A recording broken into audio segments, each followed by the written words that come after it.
After 3 years of being dinks, my husband adopted a child against my wishes. When I filed for divorce, I was killed in a sudden car accident. After my death, the driver who hit me nestled in my husband's arms, beaming with joy. That bitch is finally dead, now our family of 3 can be complete. It was then I realized my husband had been keeping a mistress on the side, and they already had a child together, before my body was even cold. That happy little family was merrily enjoying the inheritance I left behind. When I opened my eyes, I found myself back on the day my husband first suggested we adopt a child. Yunshu, we're still young, life for just the 2 of us can get a bit dull sometimes, we need a child to bring some joy into our lives. My husband, Zhou Qingyan, sat across from me, pleading earnestly, we could find a local orphanage. I visited one recently, and the children there were all very well behaved. My mother-in-law chimed in from the side, exactly, he's my only son, we can't just let the family line end with him. In my past life, at the dinner table, the 2 of them ganged up on me, pressuring me to agree to their proposal of adopting a child. I firmly refused and said angrily, we agreed before we got married that we wouldn't have children, how can you go back on your word now? My mother-in-law snapped. It's not like we're asking you to give birth.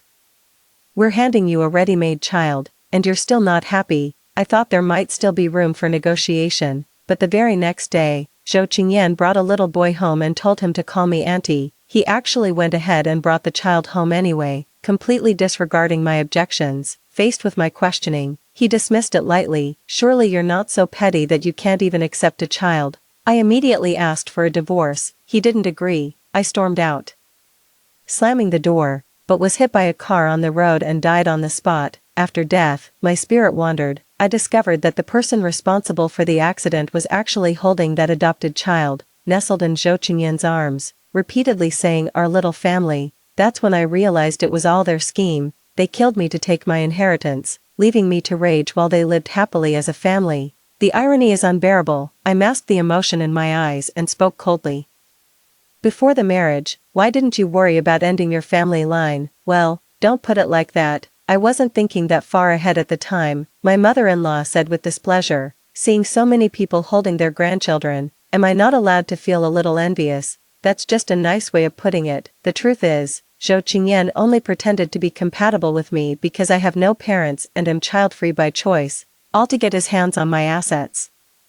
Only 3 years, and such a drastic change, I said half-jokingly, surely you don't think that just because I married into your family, I've lost all my options. Yunshu, don't be so confrontational. Zhou Qingyan frowned at me. Lately, seeing other people's children has made me really envious. I won't force you if you don't want to have one. But you can't just take away my right to be a father, can you? Don't you dare pin such a heavy accusation on me, I sneered.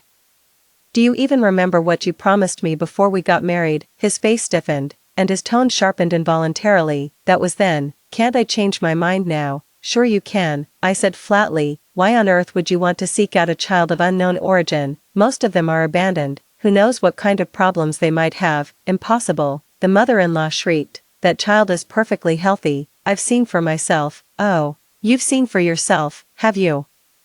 I said flatly, so you're just informing me, is that it? Yunshu, that's not what I meant, sweetheart, don't get so hung up on it. Zhou Qingyan frowned. It's not necessarily about being abandoned, there are plenty of other reasons. Zhou Qingyan, I understand you want to be a father. Since we're husband and wife, it's my duty to help you with your worries. I looked at him earnestly. A child without your bloodline isn't really carrying on your family line, if you want one so badly. It's not like I can't have one. Why don't we have our own? What do you think? Zhou Qingyan's face stiffened, clearly taken aback by my words. He had been so sure I couldn't have children, which is why he felt free to pressure me without restraint. If I said I wanted to have one, he wouldn't have a leg to stand on to object. But me saying I'd have a child was just to see how he'd react, him thinking I'd actually bear his child, in his dreams. Before Zhou Qingyan could speak, his mother let out a strange cry. Are you joking? You said you didn't want children. Mom, you've said it yourself. People's minds change over time, I said with a wry smile. Why do you seem unhappy now that I want to have a child? Yunshu, don't talk nonsense. Zhou Qingyan chided me in a low voice. Mom would be overjoyed to hear you think that way, not displeased at all. It's just that, he paused, his gaze filled with concern. Pregnancy and childbirth are incredibly taxing. I'm worried about your health. The thought of forcing you into this for my own selfish reasons makes me deeply uneasy. A child is a child, whether we raise one from infancy or not. I just wanted something to give my life meaning. There's no need for you to go through all that." His words were becoming a bit flustered. Before this, he and my mother-in-law must have anticipated every possible reaction from me and prepared a counter-argument for each. The one thing they never expected was for me to suggest having one myself. "So you were worried about my health?" My face was full of emotion. "Qingyan, I never realized you cared for me so much." Zhou Qingyan looked somewhat awkward. After a moment of deep thought, I said, "In that case, I have no reason to refuse." A flicker of delight crossed my mother-in-law's face, but I continued calmly, "However, I have one condition." "What condition?" "Since you're seeking a spiritual anchor for our future together," I fixed my gaze on the two of them and said, enunciating each word clearly, "I will make the final selection myself." Before my mother-in-law could voice her objection, Zhou Qingyan had already cut in. Of course, I stood up to leave and faintly overheard my mother-in-law whisper, "If we're choosing personally, then what about Yang Yang?" I couldn't make out the rest of what she said. Their plan all along was to assume I'd refuse, then just bring the child home directly to force my acceptance. If I accept, I'll be trapped in a never-ending battle with the other woman, and on top of that, I'd have to raise her child. Even if I refuse, they have a backup plan, arrange an accident to kill me before the divorce. Zhou Qingyan would then rightfully inherit my estate.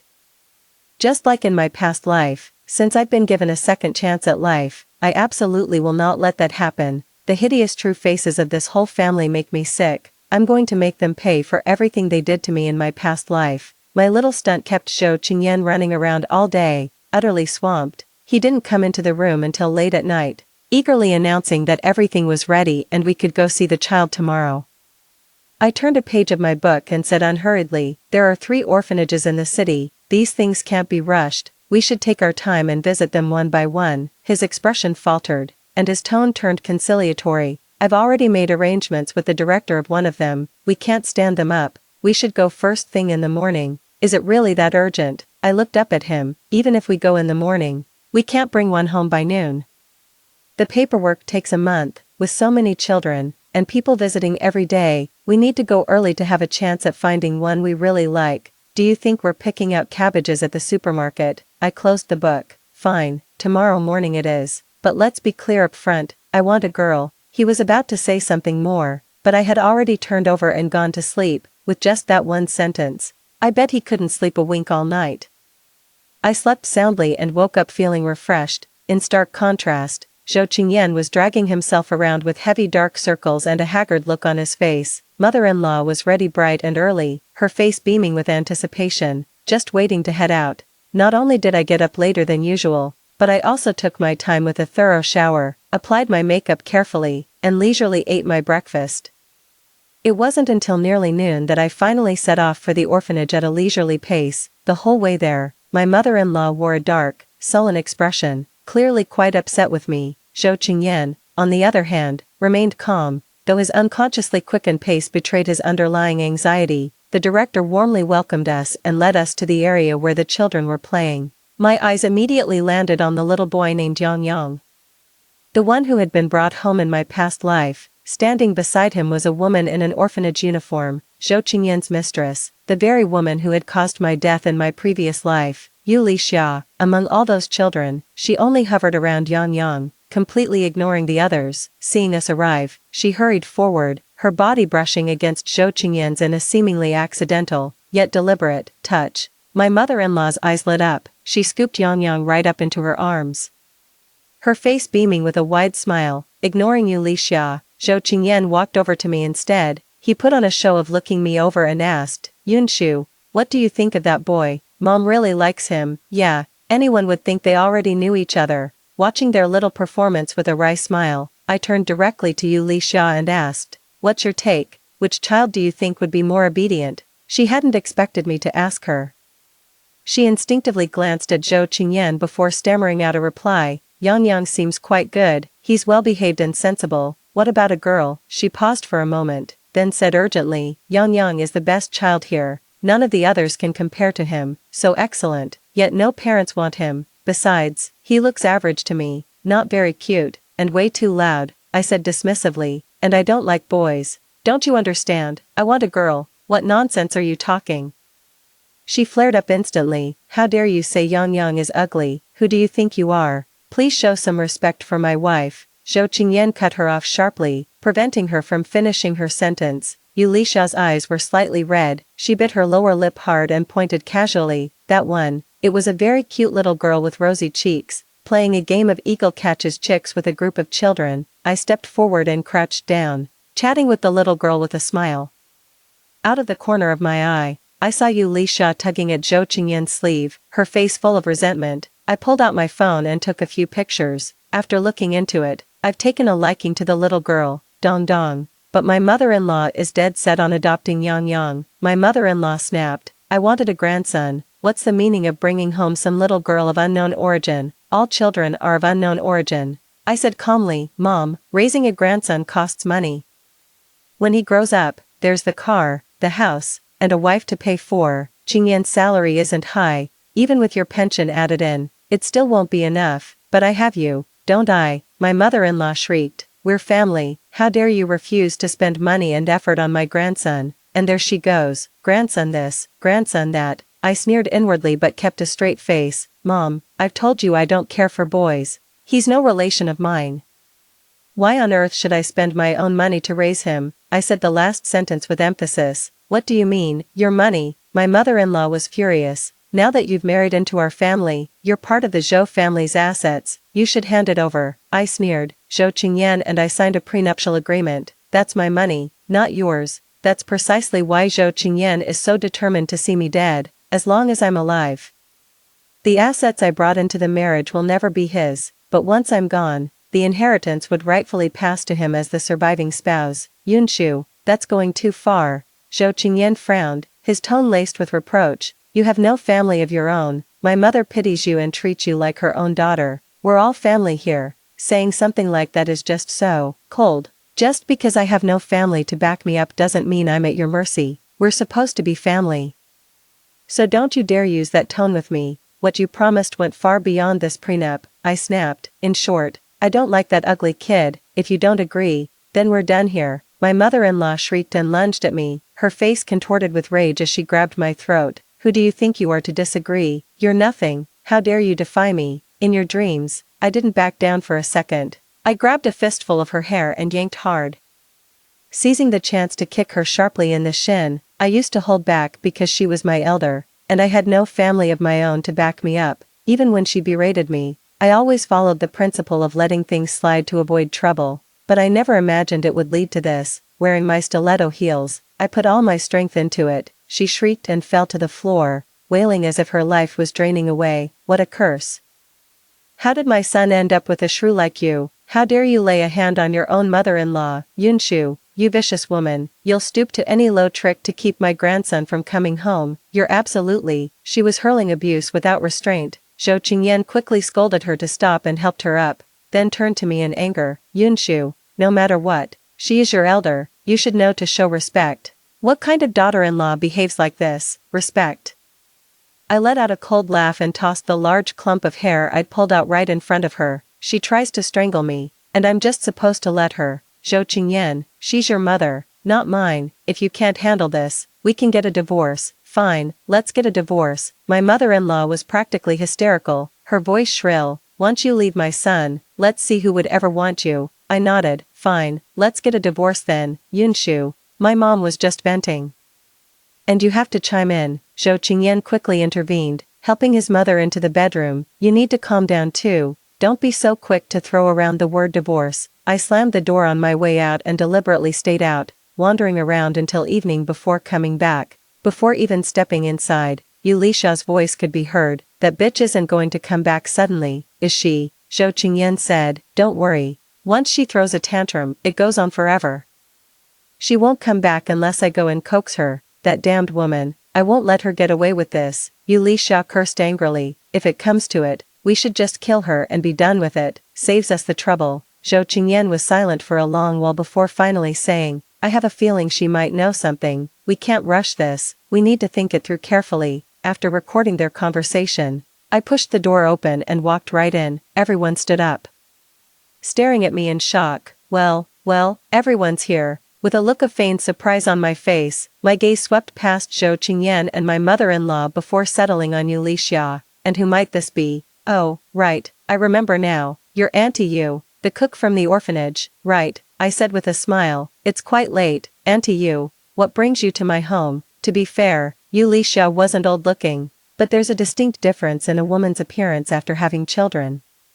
On top of that, all the running around she'd been doing over this matter had left her complexion sallow and her whole demeanor rather haggard. My repeated use of auntie made her face darken, and she unconsciously clenched the hem of her clothes. Zhou Qingyan clearly didn't expect me to return so suddenly. Flustered, he explained, she's here on behalf of the dean to ask for our opinion. Yunshu, please don't misunderstand. Even if I am the jealous type, there's no need for it to be like this.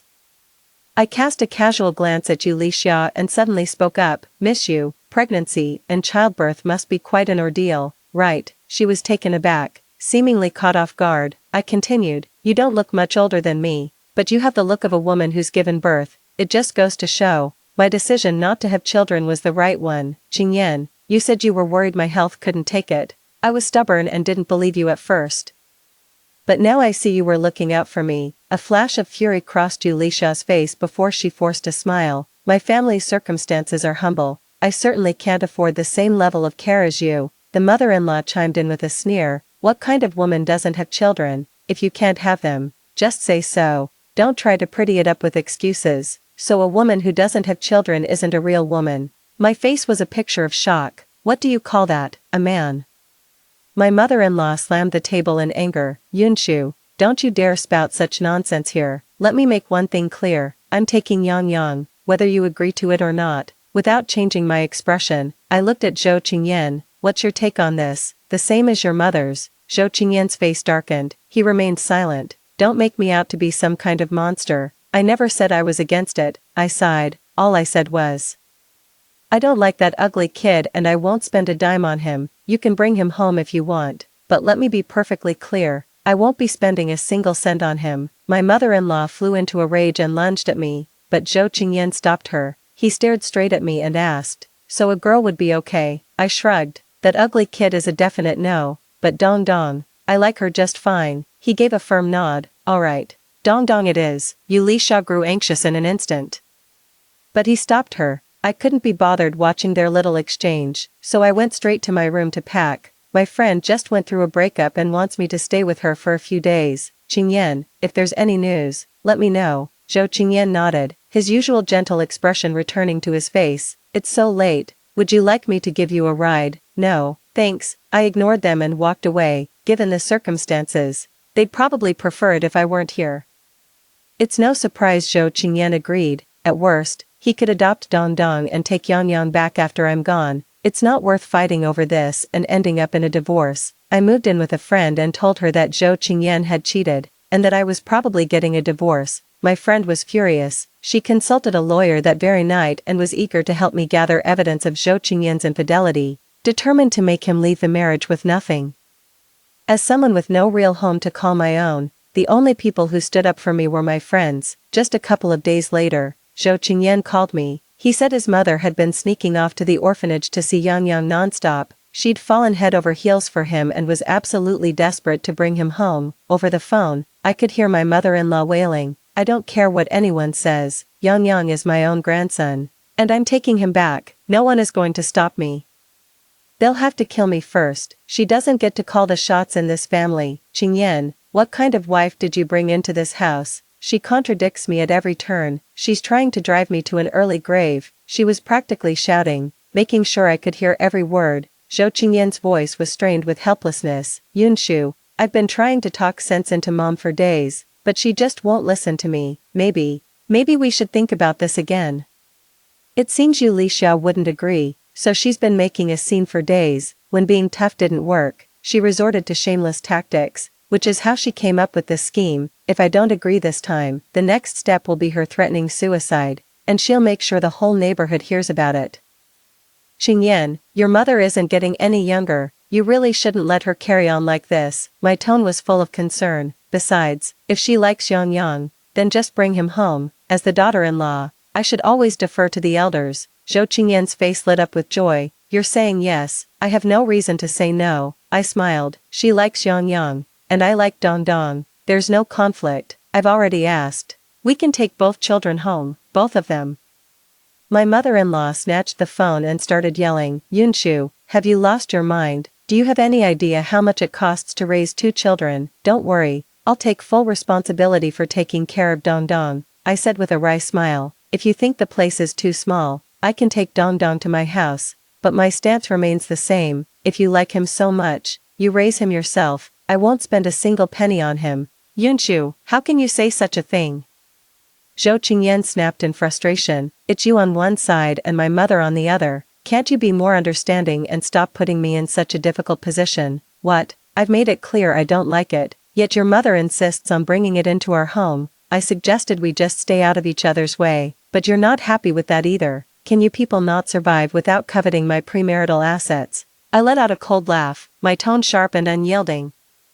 I agreed to you adopting a child, Zhou Qingyan. If we really can't see eye to eye on this, then I think divorce is the only option. Without waiting for his reply, I hung up the phone directly. My action made it perfectly clear. This matter was not up for discussion. About 20 minutes later, Zhou Qingyan called back, sounding utterly helpless, and said he wanted to bring both children home. On the other end of the line, my mother-in-law was shouting loudly, cursing that I should be run over by a car when I go out. I pretended not to hear it, rushed home, and retrieved Zhou Qingyan's premarital medical report. It stated clearly in black and white, azoospermia. That's right, Zhou Qingyan is completely infertile. When we went for our premarital checkup, the nurse was an acquaintance of mine. She called me right away to tell me the results. At the time, I thought to myself, since we didn't plan on having kids anyway, and I was worried about hurting his pride, I just took the report home by myself and never told him about it. I kept quiet all this time to protect his ego,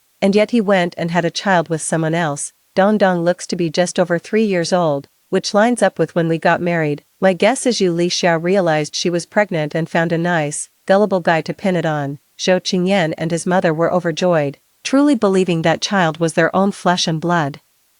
How utterly ridiculous. I wanted them to go through hell and high water to bring that child home, only to discover it wasn't their own. That's what makes it so satisfying. I've been away for a few days, and Yu Lixia has practically moved into my house. A concerned neighbor told me to hurry back, or the lady of the house might soon have a different last name. It seems I've thoroughly enraged Yu Lixia. She's desperately trying to make her presence known, putting on a show of force right in front of me. She might not care, but Zhou Qingyan is a different story. He's still eyeing my premarital assets, so he has to at least put on an act. I pulled a surprise visit, coming back specifically in the evening. When I opened the door, I saw the two of them curled up on the sofa watching TV, snacks in hand, clearly caught off guard by my sudden return. Zhou Qingyan immediately came over to greet me. Yunshu, why didn't you tell me you were coming back? I could have picked you up. I stared at them and slammed my keys down on the table. What? Am I interrupting something? Don't talk nonsense. Zhou Qingyan's expression changed. Xiaoyu has been coming over a lot these past few days because of the child situation. She's the most dedicated one at the welfare center. Was it really necessary for her to stay so late? Then, my face was full of suspicion, and my tone was far from polite. Miss you. Are you aware that Zhou Qingyan is a married man? What exactly is your intention? Coming to my house over and over again. A flicker of fury crossed Yu Lixia's face as she tried to explain, but my mother-in-law emerged from the kitchen and snapped. I invited her. What's the problem? Zhou Qingyan let out a sigh of relief and immediately said, Mom, Yunshu has misunderstood. Please explain it to her. Explain what? A dirty mind sees filth everywhere. My mother-in-law snorted coldly, then affectionately took Yu Lixia's hand. At least Xiaoyu understands me and knows to come keep me company, unlike some people, who are supposed to be part of this family but act like a complete stranger. What sin did I commit in my past life to end up with a daughter-in-law like you? She glared at me, her brows furrowed. Oh, so you decided to grace us with your presence. Of course I had to come back, otherwise, the lady of the house might just change her surname. My expression remained unchanged. Zhou Qingyan whispered soothingly in my ear, promising that he would never let Yu Lixia come over again. He thought he was speaking softly, unaware that Yu Lixia's expression behind him was growing increasingly grim, as if she was struggling to hold back. Zhou Qingyan, I came back this time because I have something to give you. I took the premarital checkup report from my bag and handed it to him. I found this at home, it's your medical report. I didn't pay attention to it at the time, Qingyan. It seems you have azoospermia. Zhou Qingyan froze on the spot, staring blankly at the report in his hand, his body trembling slightly. My mother-in-law nearly blurted out, impossible. Yu Lisha's face was deathly pale, her lips pressed tightly together as she refused to speak. I then explained earnestly, that was the outcome back then, Qingyan, it really doesn't matter. We don't plan on having children anyway, once you adopt Yang. You can raise him as your own son, stop talking nonsense. My mother-in-law glared at me, her eyes wide with fury as she charged over. After all the years you've been married, she demanded, what possible motive could you have for slandering Qingyan like this? The whole scene was almost comical. Zhou Qingyan stood there, his face a mask of stunned disbelief, utterly unable to process the revelation. Yu Lixia remained silent. Only my mother-in-law refused to accept it, still raging at me. Slander. What's with the ugly accusations? I retorted. I feigned surprise. Qingyan and I agreed before we married that we didn't want children. Whether he has azoospermia or not is irrelevant to me. Mom, didn't you always say blood ties don't matter? Once you bring Yang home, he'll be your real grandson. Probably seeing the mockery on my face, my mother-in-law suddenly exploded. She rushed over and slapped me across the face, furiously shouting, you bitch, I'll tear your mouth to shreds today. If I just stood there and took it, I might as well have never lived at all. As she tried to hit me again, I kicked her hard, sending her to the ground. I pinned her down and slapped her twice right across the face. You old hag. Did you really think I was an easy target? My mother-in-law started shrieking like a stuck pig. Murder. This slut is trying to kill me. Help. No one expected me to get into a physical fight with her. Zhou Qingyan quickly pulled me away, shouting, have you lost your mind? That's my mother. What about your mother? Does being your mother give her the right to bully me? My face was contorted with rage. I spat on the ground in disgust and yelled, Zhou Qingyan, I see it now. You've got your eye on this woman, haven't you? Fine. I've had enough of living in your house anyway. Let's get a divorce. You can be with whoever you want. Fine. Get out of my house this instant. My mother-in-law wailed as if the sky were falling. She struggled to her feet to hit me, spittle flying everywhere. How dare you? How dare you defy me like this? You actually laid hands on me. Zhou Qingyan, either she goes or I go. This house isn't big enough for the both of us today. Enough. Mom, calm down. Zhou Qingyan snapped at me. Yunshu. Apologize to my mother right now. Apologize, I sneered. No way. You think I don't know what it means? You bringing that you woman into our home. Let me make this clear. Zhou Qingyan, we are through. You shameless, low-class hussy. No wonder you're an orphan. My mother-in-law was absolutely livid and started spewing venom. Don't you dare think my son can't live without you. Just wait until we get Yang back. You'll get what's coming to you. Your days are numbered. We'll see how tough you act then. She wasn't exactly the educated type and always relied on brute force to get her way. A little provocation was all it took for her to spill everything, as if she couldn't stand the thought of me feeling smug. Zhou Qingyan tried to stop me, but it was too late. My face was a mask of shock as I nodded repeatedly. Well, so that's your game. I wondered why you suddenly wanted to adopt a child. This was your plan all along. I pointed a trembling finger at Yu Lixia and roared, it's her, isn't it? You've been carrying on behind my back. That child, Yang, he's yours, isn't he? You two had a child together. Zhou Qingyan, his face pale, reached out to grab my arm. Yunshu, my mother is talking nonsense. Please, calm down. I shoved him away with all my might. Striding forward, I slapped Yu Lixia across the face with every ounce of strength I had, screaming, you bitch, I'll kill you today.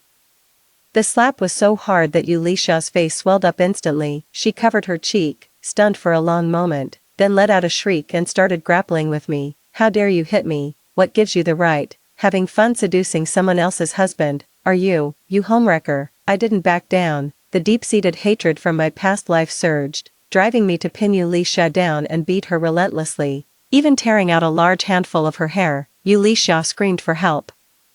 Desperately trying to shield her face, Zhou Qingyan tried to stop me several times, but to no avail. In the end, he forcibly dragged me away, his eyes red with fury. Yunshu, when are you going to stop this nonsense? Zhou Qingyan, so you're taking her side now, is that it? I let out a series of cold, angry laughs. What, you think just because she had your child, you have to protect her, is that it? How touching. And it would be even more touching if it were actually your child. His face darkened as he roared, "I don't believe a word of that so-called premarital checkup, Yunshu. Did you know all along? Is that why you came back to put on this little show for me? If I'd known earlier, I would have castrated you in your sleep," I snarled viciously. "Don't believe me? Then go ahead and keep raising another man's son, you idiot." He tried to say something more, but I had already shaken him off and turned to leave. "Yunshu, explain yourself." He stepped forward and grabbed me, but I slapped him hard across the face, called him a scumbag, and stormed off. It wasn't until I was far away from that place that I started trembling uncontrollably. To be honest, I had originally planned to break the news to Zhou Qingyan in a more tactful way, to make sure everything was foolproof. But the moment I saw Yu Lisha's face and remembered her smug expression from our past life, I suddenly changed my mind.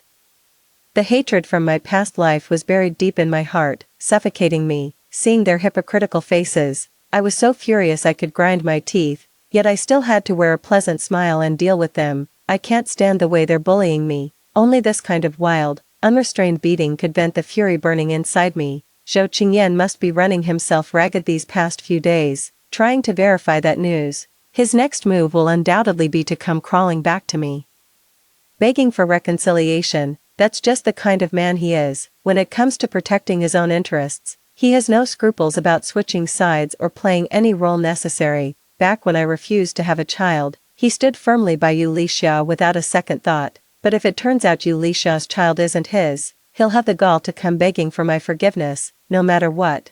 I will absolutely not allow the tragedy from my past life to repeat itself.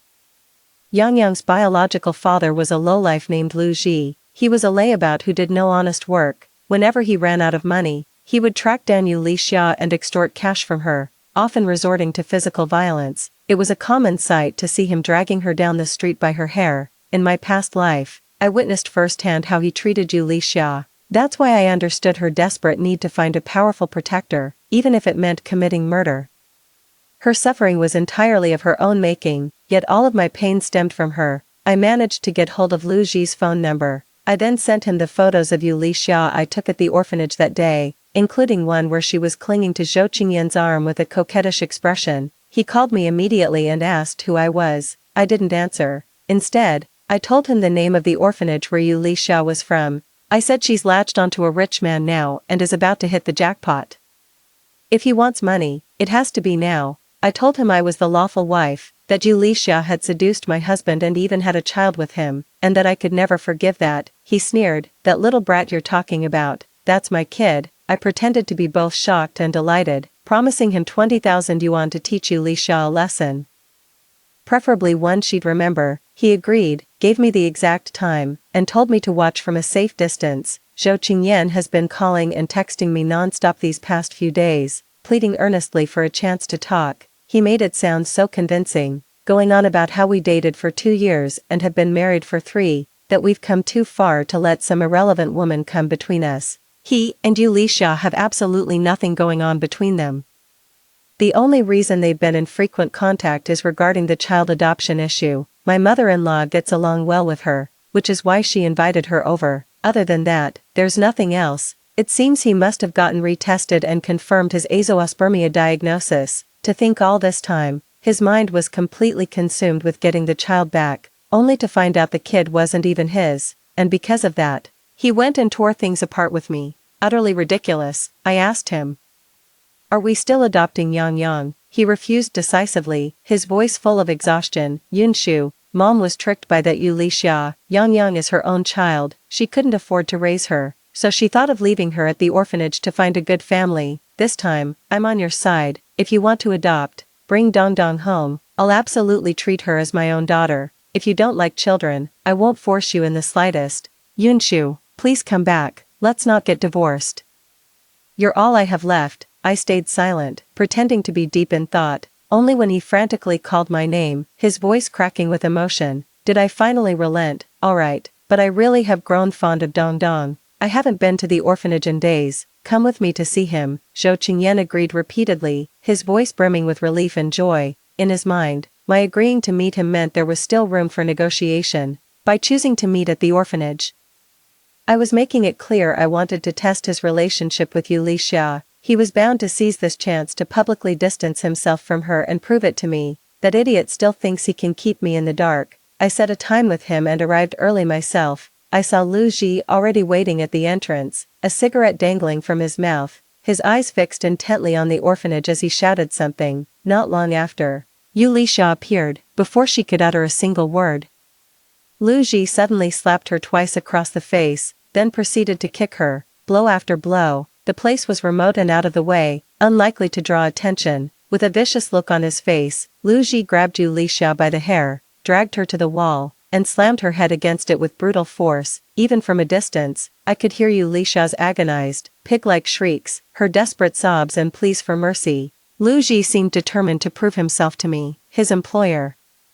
Laying into her with savage punches and kicks. That's when Zhou Qingyan arrived. He froze in place at first, too afraid to approach. After watching for a moment, he finally recognized Yu Lisha. He made a move to step forward, then stopped himself. Yu Lisha spotted him and let out a desperate wail. "Qingyan, save me, please, save me." Lu Ji sneered and kicked her in the face. "Got some nerve, huh, using my kid to hook up with someone else. You're truly despicable."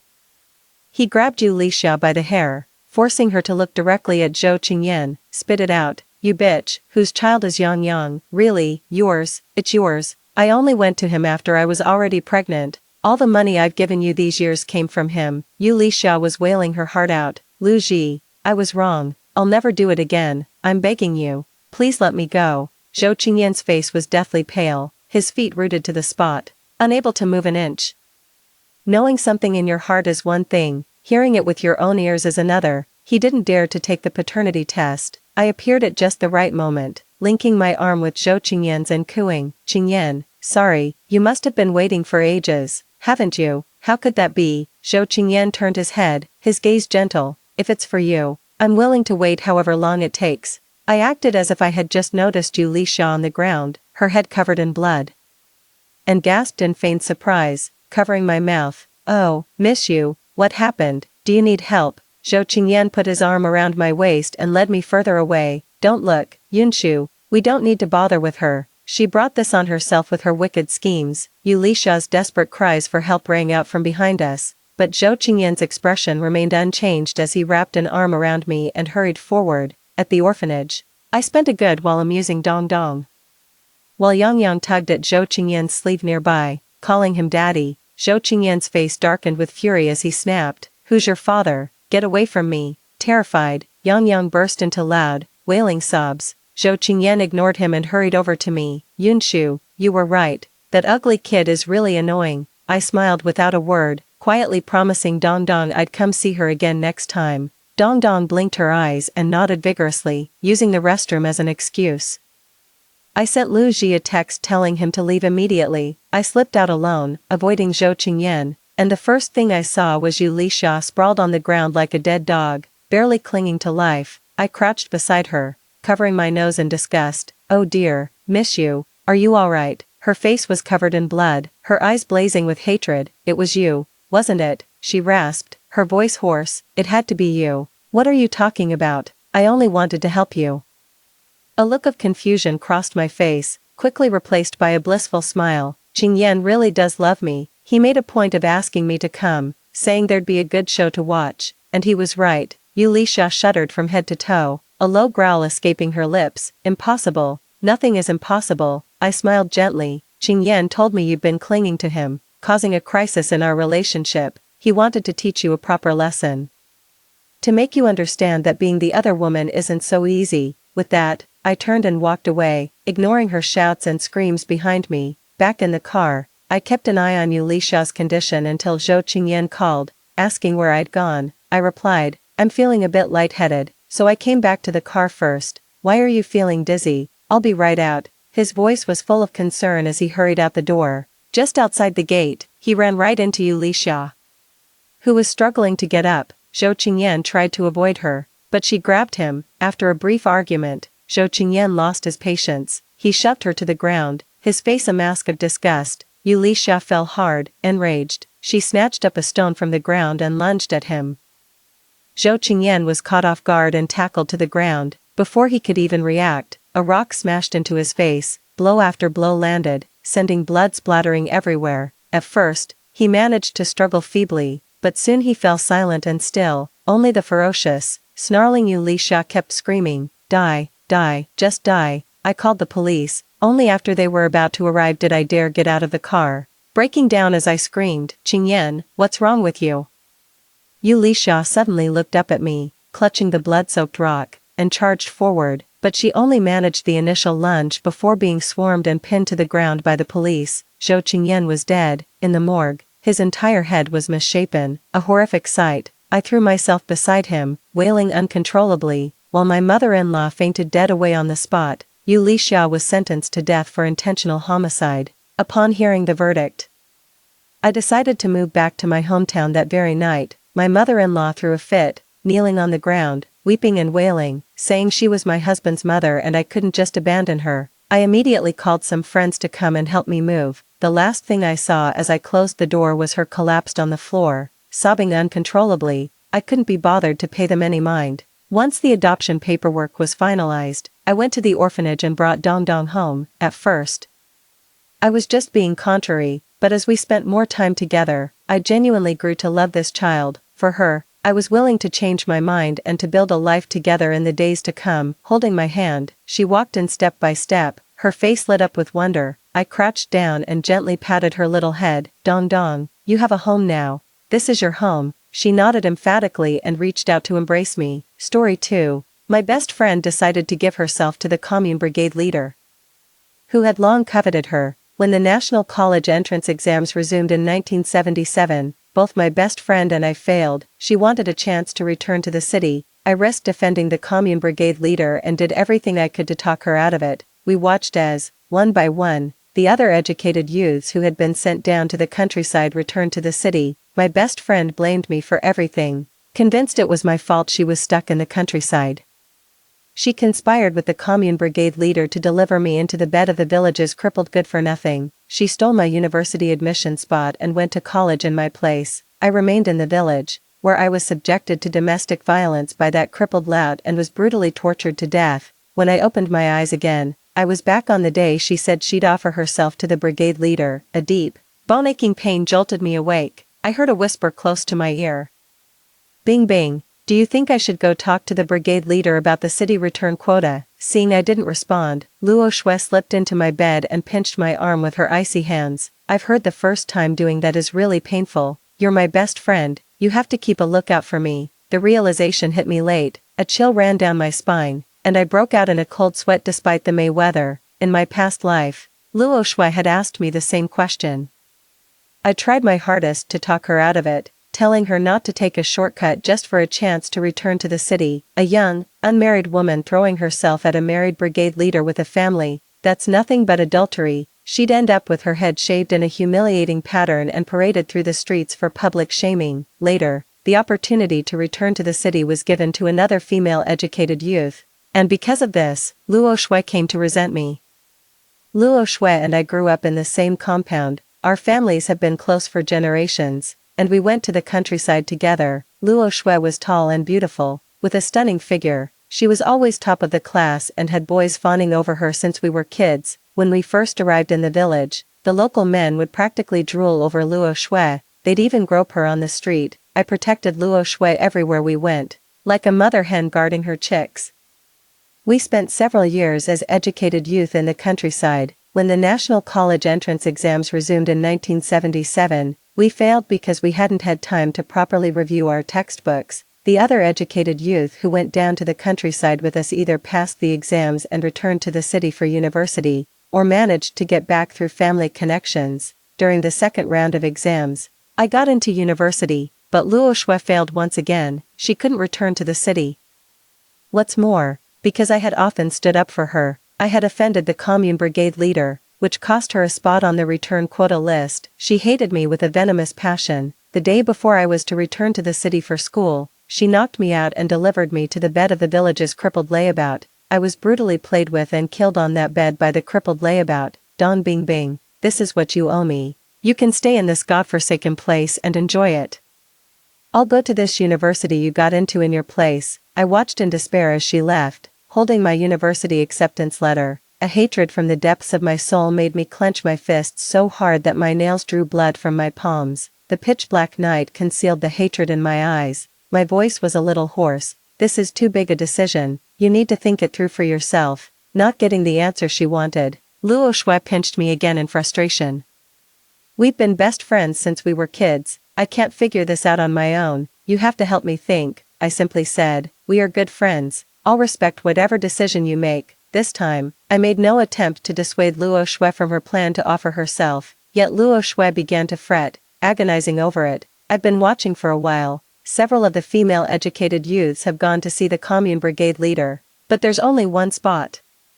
What if I give myself to the brigade leader and he still doesn't give me the placement, and if people found out the brigade leader had taken me to bed, how could I ever go on living? What if I accidentally get pregnant? This time, I didn't stop her, but she was the one getting all tangled up in her own thoughts. I offered a cold piece of advice. I've heard that if you just go along with the man during that act, it doesn't hurt as much. Luo Shui blushed furiously, pinched my arm, and whined, ugh, so annoying. If I were as plain as you, I wouldn't have these kinds of worries. Alright, I've made up my mind. I have to get that spot to return to the city. I can't stand this godforsaken place anymore. You know me, my grades are terrible, even if I took the college entrance exam again, I wouldn't pass. Bing bing, you'll keep a lookout for me, right? Fine, I'll keep a lookout for you. You're my best friend, and I respect any decision you make. I sneered inwardly. Luo Shui got the answer she wanted and happily began discussing with me how to proceed. You have no idea. Those hussies from the neighboring brigade go to see the brigade leader every single day. I need to hurry and see the brigade leader myself,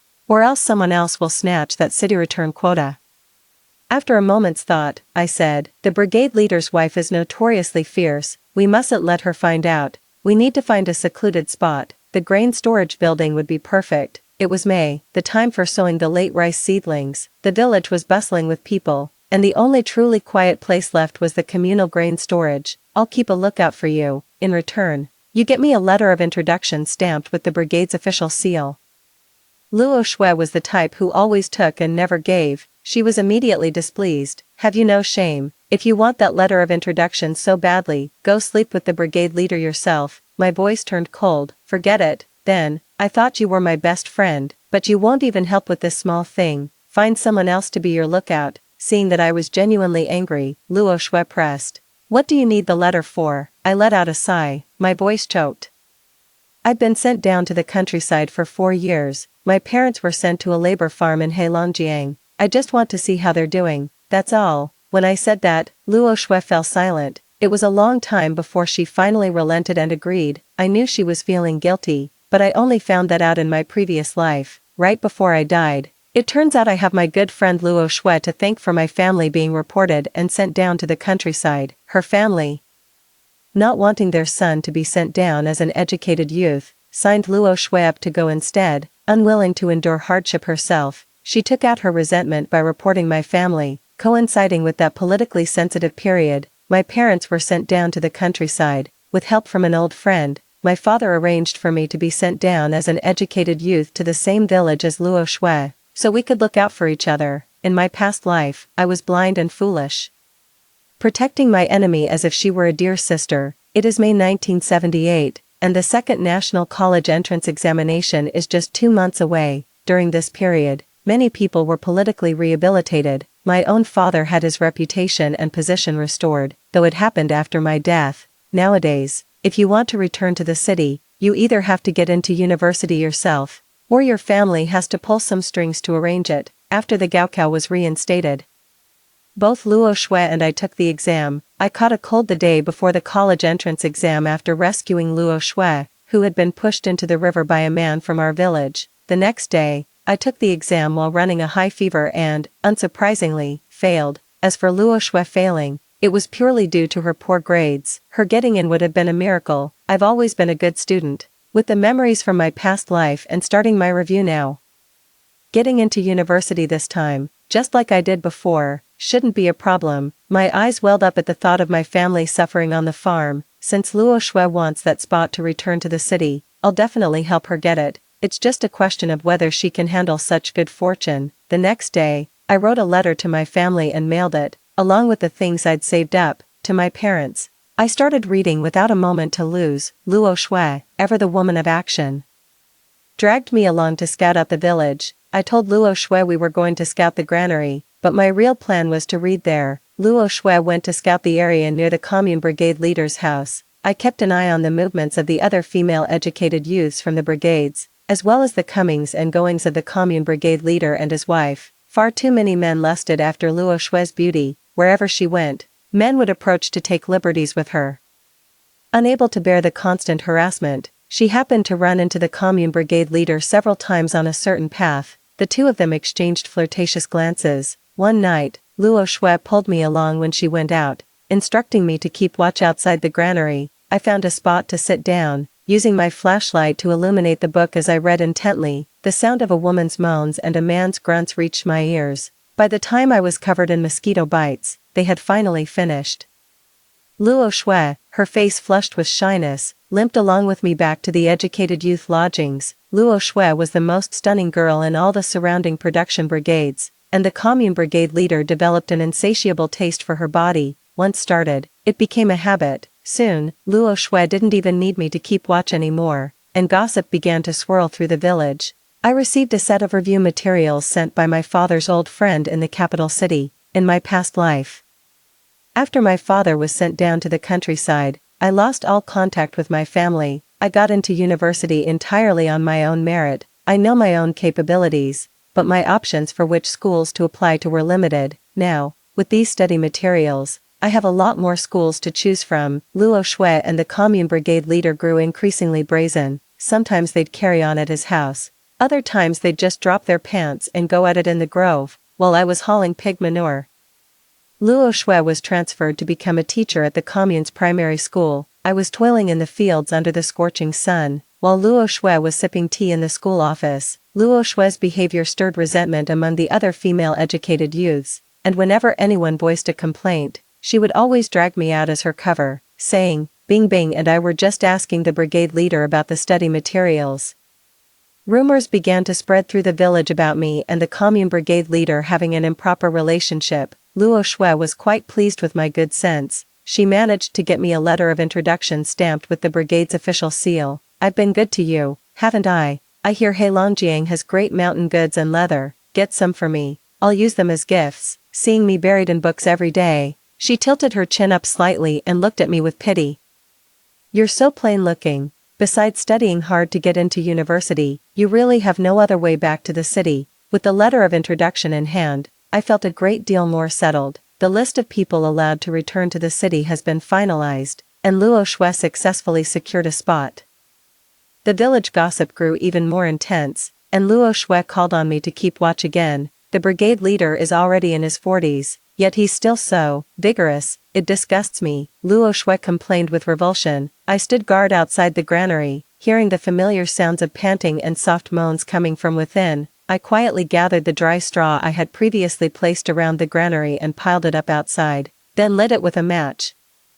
I then retrieved the brass gong I had hidden earlier in the grass and, pitching my voice, quickly shouted toward the village, "The granary's on fire, come quick." I banged the gong with a deafening clamor, startling the villagers awake and sending them rushing toward the granary to fight the fire. Seeing that my work was done, I hid the gong back in the grass and hurried toward the granary myself. In the granary, Luo Shui and the commune brigade leader were in the throes of passion. Completely lost in the moment, they were oblivious to the commotion in the village until someone kicked the granary door open. All the villagers saw the commune brigade leader and Luo Shui, stark naked and locked together. The brigade leader was so terrified he had a sudden stroke, collapsing limp on top of Luo Shui. A sturdy woman charged in with lightning speed and began tearing into the two of them. Hong Jianjun, didn't you say you were on patrol tonight? Is this how you patrol? Right onto that cheap slut, have you no shame? The two were locked together, and the commune brigade leader couldn't pull free, getting beaten half to death by his own wife. Luo Shui didn't fare any better. Under the leering stares of the village men, she was so mortified she wished the ground would swallow her up. I watched their disgraceful spectacle from outside for a moment, then steeled myself and ran headlong into the large tree. A slap from Luo Shui finally brought me groggily back to consciousness, covered in marks. Her face was a mask of fury as she cursed, "You wretch, weren't you supposed to keep watch? Are you dead or something? Lying here asleep." Clutching my forehead, I put on an innocent face. "I didn't. I saw the villagers coming and tried to call for you. But I just blacked out somehow. Are you alright? Did they find out? I pressed on. Who on earth knocked me out? Could it have been the squad leader's wife? Did she find out about you too and do this? Only then did Luo Shui notice the swelling on my forehead and reluctantly accept my explanation. Following my lead, her mind began to wander. Turning the matter over in her thoughts, she turned her face away impatiently, too ashamed to tell me that she and the commune brigade leader were stuck together. It was the villagers who went to fetch the barefoot doctor. He applied acupuncture to a few points before their bodies could be separated. When the brigade leader's wife left, she took Luo Shui's clothes with her. Her completely naked body was seen by the entire village. The affair between Luo Shui and the commune brigade leader was now out in the open. One day, she told me, the brigade leader wants me to marry his son, saying it would make it easier for us to carry on our affair later, as if I'd have a future with him. That old bastard is ugly as sin, but he sure has some nerve. Luo Shui had secured a spot to return to the city. She was leaving this godforsaken place soon and had no fear of the village gossip anymore. The commune brigade leader forced his son to marry Luo Shui, but his wife was dead set against it, turning their home upside down with her protests. She even stole and hid the brigade's official seal. The educated youths who wanted to take the college entrance exams couldn't even leave to sit for them without a letter of introduction. At the youth settlement, Luo Shui clapped her hands with glee, saying, "You're not going to pass anyway, so why waste your time taking the test?" Upon hearing this, the resentment of everyone at the educated youth point towards Luo Shui reached its boiling point. A female educated youth couldn't hold back any longer and lunged at her to fight. Soon, the male youths also lost their restraint and joined in beating Luo Shui. I feel absolutely no sympathy for these educated youths. In my past life, these female educated youths also took shortcuts, just like Luo Shui. By cozying up to the commune brigade leader, when they found out the village's crippled good-for-nothing had defiled me, they just laughed and said I'd asked for it. Why did that crippled layabout go after me and not someone else? They must think I was too lonely, too lazy to work in the fields for work points, so I threw myself at that crippled bum. In my past life, it was only because I guarded Luo Shui so fiercely that the men who lusted after her never got their way. Her reputation was ruined for life. Now, the men in the village would follow her, groping her backside whenever they got the chance. The day before the college entrance exam, Luo Shui was walking outside when she was followed by the village's lame good-for-nothing. Seizing the moment she was off guard, he shoved her into the river. The lame man went in after her, molesting her in the water. Luo Shui couldn't swim and thrashed about helplessly in the river. "Don't be scared, little beauty. Big Brother's here to save you." The lame loafer, who hobbled on land, swam like a fish in the river. From a short distance away, I shouted toward the village, "Help, someone, help, Luo Shui has fallen in the river, quick, save her." Villagers working in the nearby fields heard my cries and rushed over, plunging into the river. Several of the men, just like that lame loafer, took full advantage in the water, groping every breast and backside they could.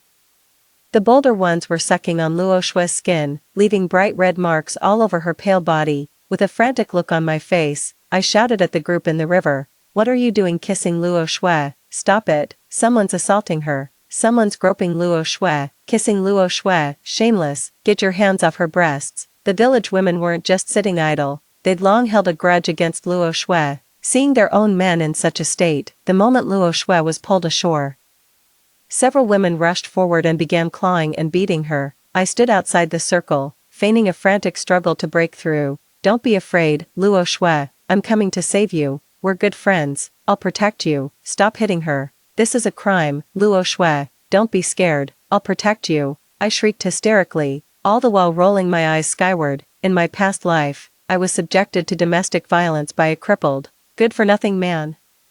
Beaten from inside the house all the way out into the street, the villagers watched with the same cold indifference. These villagers claimed it was only natural for a man to beat a woman. Now, facing the beaten Luo Shui, the villagers jeered, "That educated youth from the city has no shame." Exactly, first she seduced the brigade leader, and now she's after other men. I tried to explain on her behalf, "Luo Shui isn't like that, there must be some misunderstanding." The villagers looked at me as if I were a complete fool. "My dear, I can see you're a good one. Ever since you came to our village, you've never slacked off. You're always the first to jump in and do the dirty, hard work. You're just too trusting. That Luo Shui has been taking advantage of you, having you do all her work for her while she lazes about all day." After the onlookers had dispersed, I dragged Luo Shui back to the educated youth settlement. The next day, I set off on the road to take the college entrance exam, while Luo Shui lay in the settlement, burning with fever with no one to care for her. This time, I was the only one from the nearby educated youth who went to take the exam, armed with my letter of introduction.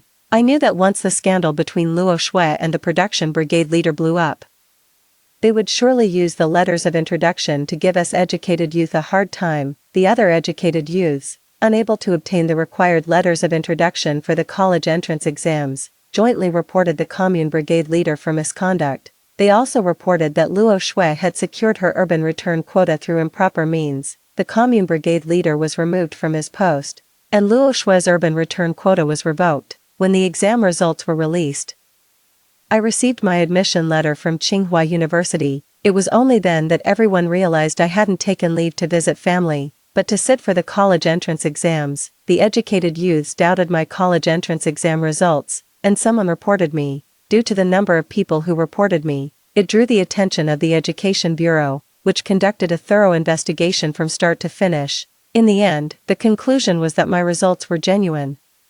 Luo Shui was bedridden and delirious with illness for a month, and when she awoke, the look in her eyes toward me turned venomous. "You bitch, you're only fit for a crippled good-for-nothing. How dare you get into Tsinghua University? I should be the one going to university, me." I knew Luo Shui had also been reborn, but I pretended not to know and made her some brown sugar water. I asked with concern, "What are you talking about? If you study hard, you can get in too.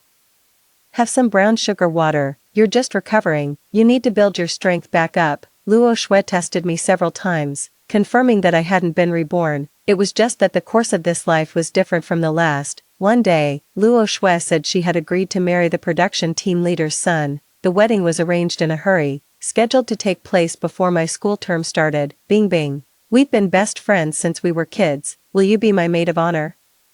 Luo Shui extended the invitation to me. The resentment in her eyes was barely concealed. I gave a faint smile and nodded. "Of course, we're good friends." On the day of Luo Shui's wedding, I wore dark-colored clothes. She asked me to cover for her with the drinks. "We have to save face for our family and friends." Bing bing. "Drink a bit more on my behalf." Using my handkerchief as a shield, I discreetly spilled the liquor onto my clothes, pretending I couldn't handle it, while making Luo Shui drink a great deal. In the end, I feigned drunkenness, and Luo Shui, staggering herself, helped me to a room. I cracked my eyes open slightly and saw, to my surprise, the lame good-for-nothing was already in the room, rubbing his hands together with a sinister grin. "Enjoy yourself. I'll be the one going to your university. You're only fit for that crippled good-for-nothing." I turned my head toward the door and saw a flash of red through the crack.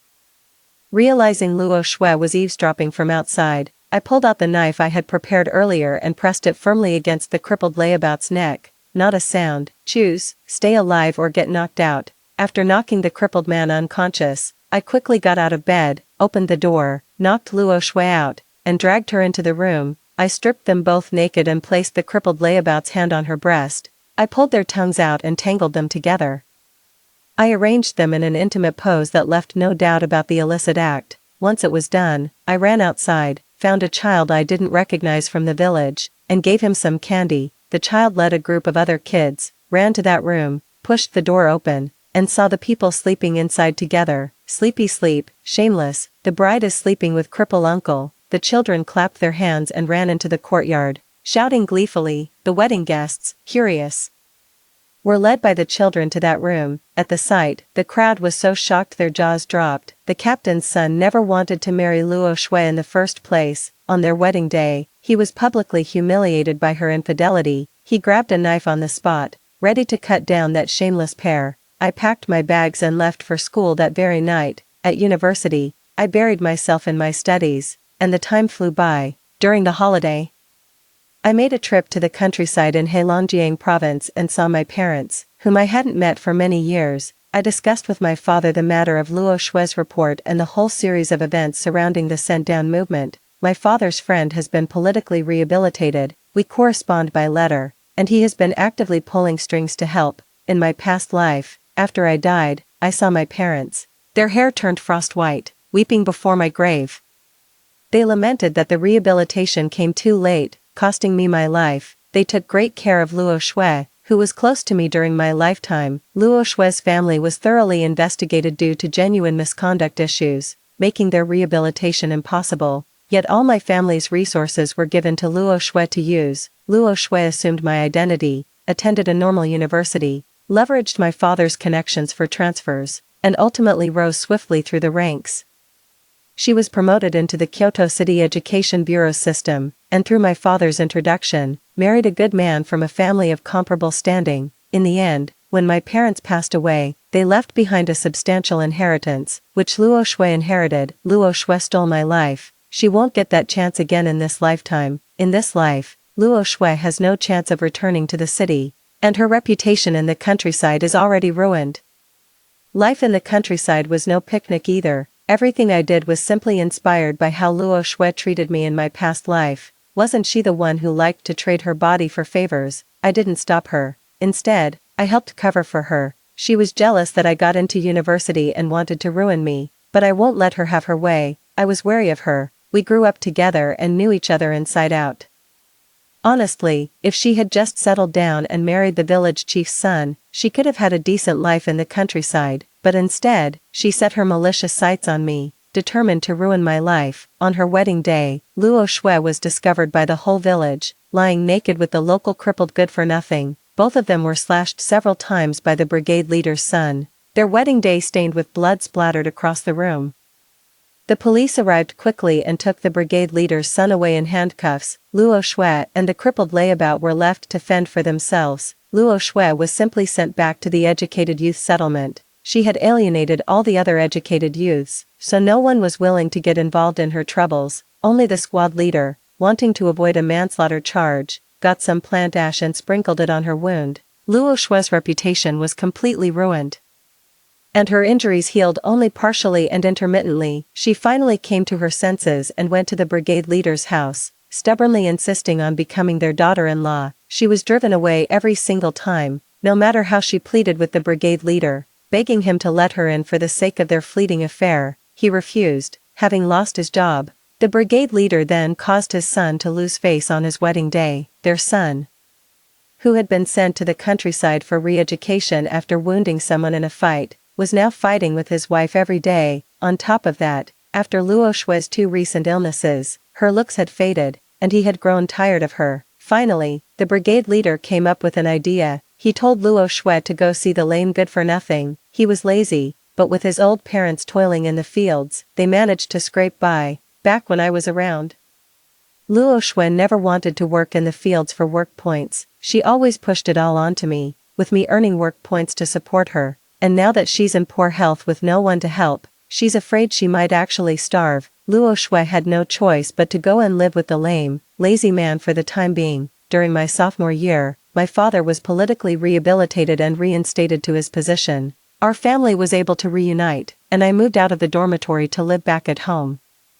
I was a medical student, and in my senior year, I began my internship at Kyoto City First Hospital. Look how thin you've gotten. I've been simmering this black chicken soup for hours. Eat more to build up your strength, my mother said, sitting at the table and looking at me with a smile. My father sat on the living room sofa, newspaper in hand. Young people shouldn't be afraid of anything, least of all hard work. It's all in service of the people. Who would have thought the Luo family next door had the pull to get their name cleared? Father muttered under his breath. I slowed my pace as I sipped the chicken soup. It was already 1981. And nearly all the educated youth sent down to the countryside had returned to the cities. So she's back. I'm not afraid. I'm not the same person I was in my past life. Whatever comes my way, I'll handle it. Luo Shui had also returned to the city. I ran into her in the courtyard the very next day. Luo Shui was wearing a white dress. She had become dark and thin, and her hair looked somewhat dry and brittle. She was holding a child's hand in each of hers. When she saw me, she quickly turned her back. A few days later, Luo Shui showed up at my door with a gift, acting as if nothing had happened. Bing bing, long time no see. Looks like you're doing quite well for yourself. I could see the jealousy practically spilling out from her eyes. I just smiled. Not bad. What brings you and the child back to the city? Is the child's father here too? I asked casually, but it sent Luo Shui into an emotional tailspin. She glared at me with pure venom. You bitch, are you here to laugh at me? In our last life, you were the one who married the cripple. I was the one who went to university, How is it fair that you're living so well now, while I've ended up in this wretched state? As she hurled accusations at me, I burst into laughter. I'm the one who got into university. With your abysmal grades, you wouldn't have even graduated high school if I hadn't tutored you. Your own jealousy was your downfall. I merely used your own momentum against you, Luo Shui. Someone as malicious as you actually dared to come back to the city with that deadweight in tow. You reported my father. And you still have the nerve to show your face at my home. Get out. Don't you ever come back here, otherwise. What happened to your father once can happen a second, even a third time. Luo Shui's face went pale as she stumbled backward. You've been reborn too. Seeing me nod with a smile, she clutched her head, refusing to believe it. She couldn't understand why, after becoming a mother, she had grown a conscience. She could have easily returned to the city alone, yet she chose to bring the newborn twins back with her. Perhaps it was because, in her past life, she never had children of her own. She couldn't bear to leave her child behind in the countryside. When news that educated youths could return to the cities reached the village, her lame husband and his family locked her in a room. They were terrified she would run away, leaving the child motherless. She injured her lame husband and his parents, then offered herself to the new production brigade leader, sleeping with him several times to secure the letter of recommendation for her return to the city. Only then did she return to the city with her 2 children. Luo Shui muttered to herself and ran out of my house. I took the letter of accusation I had prepared long ago and went out to mail it to the relevant authorities. The Luo family was soon subjected to another thorough investigation, and this time they were sent down for re-education once more. The house and the compound was reclaimed, leaving Luo Shui and her 2 children with nowhere to go. Luo Shui and her 2 children knelt at my doorstep, begging me to take them in for the sake of our childhood friendship. I called the village brigade, and the man with a limp arrived quickly, taking Luo Shui and her children back to the countryside. I performed exceptionally well during my hospital internship and was retained as a doctor at the same institution. Not long after, through an introduction by my supervisor, I went on a blind date with the hospital director's son. He was handsome, gentle by nature, and very understanding towards me. So we quickly became a couple. Our families were well matched in social standing, and we held a grand wedding ceremony. After marriage, my husband and I were deeply in love, and we soon welcomed a lovely son. I didn't quit my job because of marriage. I worked at the hospital for decades. During a community medical outreach, I encountered Luo Shui, her hair completely white as frost, at just 50 years old. Luo Shui was hunched over with a frail, aged body, looking as if she were in her 80s. In the corner of the psychiatric hospital ward, she muttered to herself, "Mine, it's all mine. I'm the real college student. You stole everything from me." My gaze caught Luo Shui's attention. Seeing me, her face filled with terror. "Ah, don't come any closer. Don't come to claim my life. I didn't mean to harm you." I stood there and smiled faintly. The nurses at the mental hospital said Luo Shui was all alone. Her husband had gotten drunk, fallen on a nighttime walk, and died. Her son had drowned, and her daughter, after marrying, had died from domestic violence. Luo Shui had gone completely mad. Her in-laws' relatives had her committed to the mental hospital, and she remained locked away there for decades. As I looked at the deranged Luo Shui, I realized that the hatred I once held had long since vanished into thin air. My life's path is different from the one that was stolen from me in my past life. My parents are in good health, and I have a happy family. I work diligently at the hospital, dedicating my youth to my country and serving the people. The end.